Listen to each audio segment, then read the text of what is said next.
बिस्मिल्लाहिर्रहमानिर्रहीम। सुल्तानुल आरफीन हज़रत सुल्तान बाहू रहमतुल्लाह अलैह दा कलाम तुहाडी खिदमत विच पेश।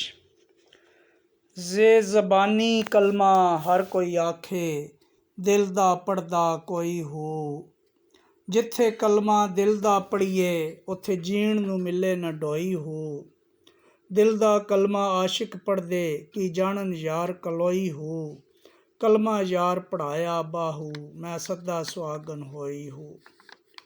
सुल्तानुल आरफीन हज़रत सुल्तान बाहू रहमतुल्लाह अलैह फरमा रहे ने कि बंदे ज़बान नाल ते कलमा पढ़ते ने, पर दिल नाल नहीं पढ़ते। यानी दिल नूं फिक्र और जिक्र ते आमादा नहीं करते।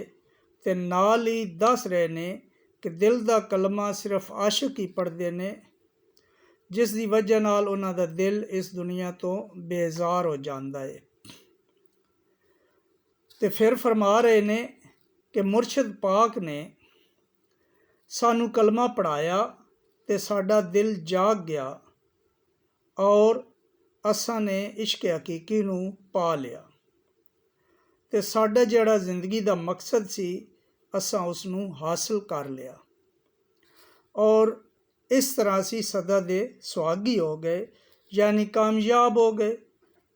यानी कि मुर्शद पाक दा लड़ फड़िया, मुर्शद पाक दी तालीमात ते अमल करदे होया असी कामयाब हो गए। ते ये बहु सरकार रहमतुल्लाह अलैह दे अशार अबियात यानी जड़ा कलाम है, ये बहुत गहरा और इस ते बड़ा टाइम चाहिदा फिक्र दा, सोच दा।